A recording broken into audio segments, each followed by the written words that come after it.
Assalamualaikum warahmatullahi wabarakatuh. Halo semuanya, perkenalkan kami dari kelompok 5.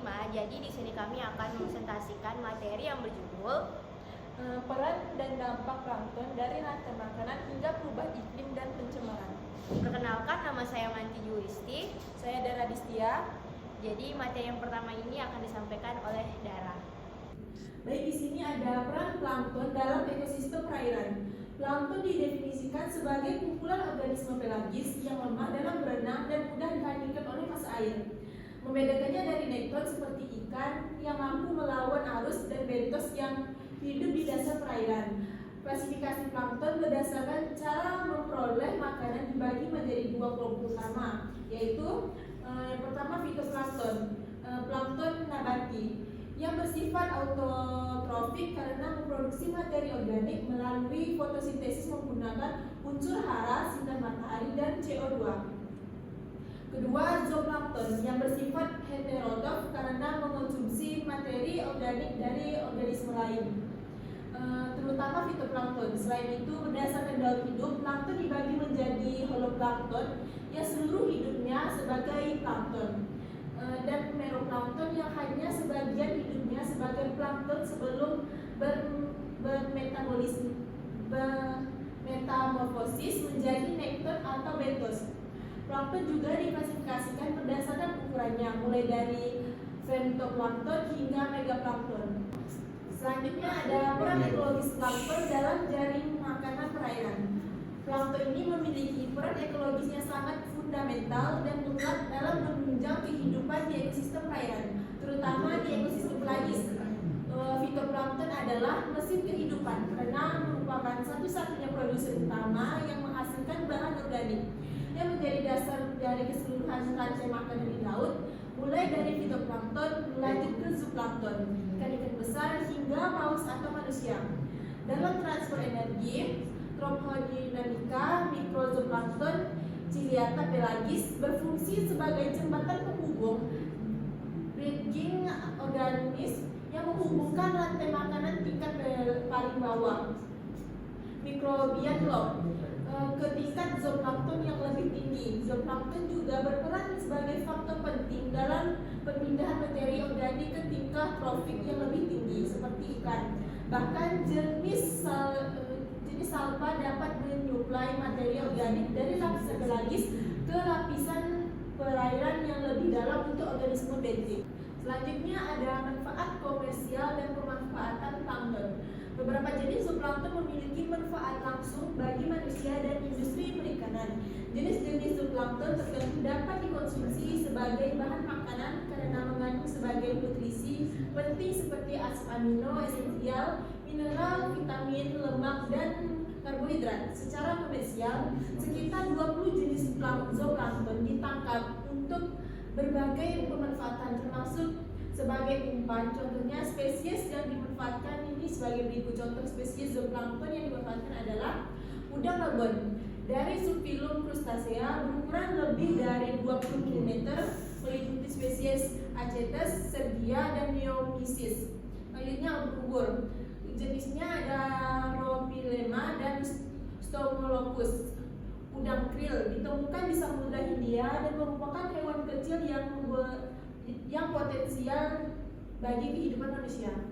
Selanjutnya, ancaman reptile di perairan Indonesia. Meskipun plankton merupakan dasar kehidupan, kelimpahan fitoplankton yang berlebihan dapat menimbulkan dampak negatif. Fenomena ini disebut dengan reptile pasang merah, yaitu kejadian alami akibat biakan massal populasi fitoplankton dengan konsentrasi sangat tinggi, puluhan juta sel per liter air yang menyebabkan perubahan warna perairan menjadi merah, kecoklatan, atau hijau kekuningan.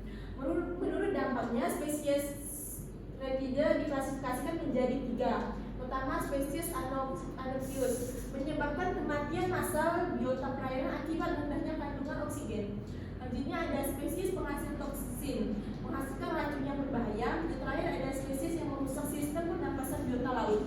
Kasus reptile di Indonesia telah menimbulkan kerugian signifikan seperti kematian massal udang siap panen di Lampung pada tahun 1991 oleh Trichodesmium dieboti yang merugikan sekitar 3, miliar. Selanjutnya ada peran penting plankton terhadap perubahan iklim. Plankton memiliki peran ganda yang signifikan terkait dengan iklim global. Peran utamanya adalah melalui kemampuan fotosintesis fitoplankton menyerap gas karbon dioksida CO2 dari atmosfer karena meningkatkan konsentrasi CO2 atmosfer meningkatkan suhu global. Kemampuan fitoplankton yang besar dalam menyerap CO2 membantu mengendalikan iklim global. Meskipun berperan pengendalian iklim, fitoplankton juga menerima dampak dari perubahan iklim itu sendiri. Penelitian NASA menunjukkan bahwa produktivitas fitoplankton dunia telah berkurang sejak tahun 1980-an. Penurunan produktivitas ini berarti karbon yang diserap akan lebih sedikit, yang pada akhirnya akan mempengaruhi daun karbon. Secara umum, plankton telah menunjukkan perubahan sistematis dalam kelimpahan dan struktur komunitas sebagai dampak dari adanya perubahan iklim global dalam beberapa dekade terakhir. Selanjutnya ada plankton indikator dan indikator perubahan iklim. Pertumbuhan fitoplankton dipengaruhi oleh faktor lingkungan seperti tingkat kesuburan perairan, intensitas cahaya, dan stabilitas kolom air, yang semuanya dikendalikan oleh faktor hidrometeorologi. Plankton dapat menjadi indikator perubahan iklim karena kemampuannya mengintegrasikan secara luas kondisi faktor-faktor hidrometeorologi. Perubahan kelimpahan dan variasi struktur komunitas plankton dapat mengindikasikan perubahan iklim. Selanjutnya ada fosil plankton dan perubahan iklim. Banyak kelompok plankton, terutama mikroplankton, memiliki bagian tubuh keras, karbonat dan silikat yang telah mati akan tenggelam dan mengendap di dasar laut sebagai fosil. Plankton berkabut seperti Globigerina rhenia akan larut pada kedalaman lebih dari 3.000 meter, sedangkan plankton bersilikat seperti Radiolaria dan diatom lebih tahan terhadap pelarutan. Fosil plankton seperti Foraminifera, Cocolithophora, dan Dinoflagellata dapat digunakan untuk menginterpretasikan perubahan iklim di laut dalam kurun waktu yang sangat lama seperti periode Holocene sekitar 4 juta tahun yang lalu. Analisis isotop dari cangkang plankton mengungkap bukti pergantian periode musim dingin dan musim panas serta perubahan siklus di laut. Selanjutnya ada fenomena El Nino. Fenomena El Nino ini merupakan contoh bagaimana perubahan iklim berdampak besar pada plankton dan ekosistem di perairan Peru yang dikenal sebagai penghasil perikanan enchovy terbesar didukung oleh tingginya produktivitas plankton akibat upwelling. El Nino menyebabkan masuknya arus air hangat, menghentikan upwelling, dan mengakibatkan penurunan tajam hasil perikanan serta kematian burung laut karena berkurangnya plankton dan enchovy. El Nino ini kini diketahui sebagai fenomena global dan kompleks yang melibatkan keterkaitan dinamis antara proses di atmosfer dan di laut, termasuk perbedaan tekanan udara yang menyebabkan pergerakan arus air hangat dan isolasi permukaan laut. Selanjutnya ada hubungan plankton, sedimen, dan kekeruhan atau TTS. Plankton berfungsi sebagai sumber produktivitas primer di perairan dan merupakan makanan utama bagi sebagian besar makhluk laut.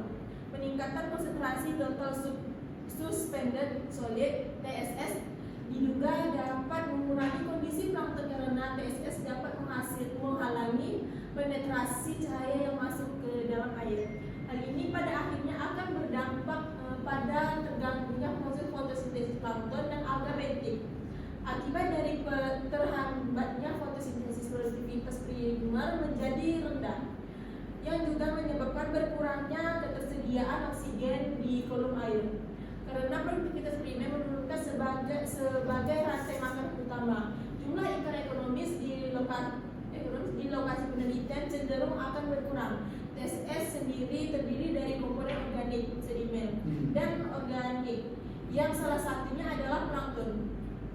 Penentuan lokasi penangkapan ikan dapat diproduksi dengan melihat penyebaran klorofil A, zat hijau pada organisme plankton, dan arus yang membawa sedimen. Nah, ini saya akan melanjutkan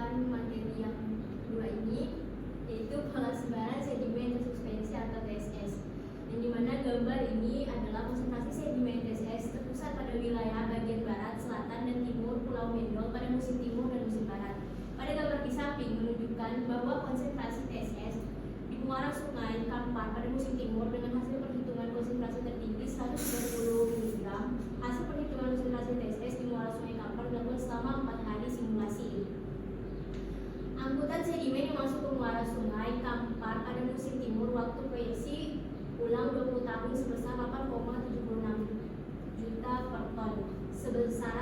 Sebaran TSS pada musim timur terpusat pada wilayah bagian barat, selatan, dan timur Pulau Mendol. Hal ini disebabkan oleh arah pola arus pada musim timur bergerak menuju pada wilayah bagian barat, selatan, dan timur Pulau Mendol, sehingga menyebabkan tingginya sebaran TSS di wilayah tersebut. Arus tersebut berasal dari Selat Malaka dan Selat Phillips yang bertemu di muara Sungai Kampar.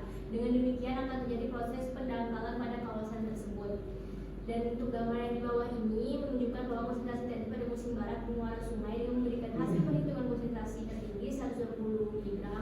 Hasil perhitungan konsentrasi sedimen di muara Sungai Kampar dilakukan selama 4 hari simulasi juga. Angkutan sedimennya yang masuk ke muara Sungai Kampar pada musim barat untuk proyeksi ulang selama 20 tahun sebesar 7,64 juta per ton. Sebaran TSS pada musim barat terpusat pada wilayah bagian barat, selatan, dan timur Pulau Mendol. Hal ini disebabkan oleh arah pola arus pada musim barat bergerak menuju pada wilayah bagian barat, selatan, dan timur Pulau Mendol sehingga menyebabkan tingginya sebaran TSS di wilayah tersebut. Arus tersebut berasal dari Selat Malaka dan Selat Phillips yang bertemu di muara Sungai Kampar. Dengan demikian akan terjadi proses pendangkalan pada kawasan tersebut. Selanjutnya ada dampak pencemaran terhadap plankton. Perubahan pada struktur komunitas plankton dapat menjadi salah satu indikator perubahan lingkungan yang diakibatkan oleh pencemaran minyak. Plankton merupakan bioindikator penting untuk mengetahui tingkat pencemaran suatu perairan. Sumber pencemaran utama yang membahayakan ekosistem laut adalah pencemaran minyak. Karena laut dan biota sangat rentan terhadap minyak. Minyak dapat menutupi permukaan air laut dan secara kimia mengandung senyawa aromatik, hidrokarbon yang bersifat racun dan mematikan bagi organisme laut. Selain itu, minyak bumi yang tidak mudah menguap dapat menyebabkan penurunan kualitas air laut. Minyak mengandung berbagai senyawa berbahaya seperti hidrokarbon, BTX, dan PAH. Plankton berfungsi sebagai salah satu indikator pencemaran, di mana kelimpahan fitoplankton dapat digunakan sebagai bioindikator pencemaran organik, dan kehadiran plankton secara kuantitatif dan kualitatif dapat digunakan untuk mengetahui kesuburan dan tingkat pencemaran suatu perairan. Selanjutnya ada dampak potensial pencemaran minyak. Pencemaran minyak merupakan bahaya utama karena mengandung senyawa aromatik, hidrokarbon yang bersifat racun. Minyak juga mengandung BTX dan PAH yang bersifat toksik, karsinogenik, dan mutagenik bagi organisme laut. Plankton berfungsi sebagai bioindikator pencemaran. Peningkatan paparan minyak akan menurunkan kelimpahan fitoplankton dan zooplankton. Meskipun beberapa spesies yang toleran dapat mengalami blooming, efek pada fitoplankton dan zooplankton. Peningkatan paparan minyak akan menurunkan kelimpahan fitoplankton dan zooplankton. Tumbuhan minyak dapat mempengaruhi fitoplankton baik secara langsung maupun tidak langsung. Respon spesiesnya. Pertama ada blooming. Keberadaan minyak dapat menyebabkan beberapa spesies mengalami blooming. Salah satu jenis yang berpotensi tersimulasi oleh tumbuhan minyak adalah Thalessinomia nitsidioides. Sensitifnya itu spesies yang paling sensitif terhadap minyak antara lain Thalassiosira, Pseudomonana, dan Lycoris galbana. Kematiannya ini kematian zooplankton. Beberapa jenis zooplankton dapat terjadi karena paparan PAH yang terkandung dalam minyak. Semakin lama durasi tumpahan, maka semakin banyak pula jenis yang mengalami kematian. Selanjutnya di sini ada kelompok mikroalga atau HBS. Menurut Wiatnyana pada tahun 1996 terdapat 3 kelompok utama mikroalga berbahaya. Fitoplankton mikroskopik berdasarkan sifat kerugian yang ditimbulkan. Yang pertama ada tipe Anoxios, penurunan oksigen terlarut. Kelompok ini membahayakan biota laut karena menyebabkan penurunan kadar oksigen yang drastis hingga kematian massal ikan vertebrata, terutama bila terjadi ledakan populasi yang sangat padat. Contoh spesiesnya Dinoflagellata seperti Gonialaus polygrama, Nocticulus intalans, Crypticiella trochoidea, Cineabecterium, dan Crypthedesmium erythraeum.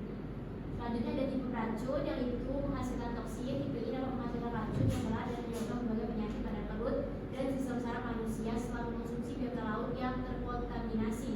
Misalnya kerang. Kelompok ini umumnya berasal dari Dinoflagellata. Jenis-jenis racun dan contoh spesiesnya yaitu ada Paralytic Cellifish poisoning, Diarrheatic Cellifish poisoning, Amnesic Cellifish poisoning, dan Chibentera fish-food poisoning.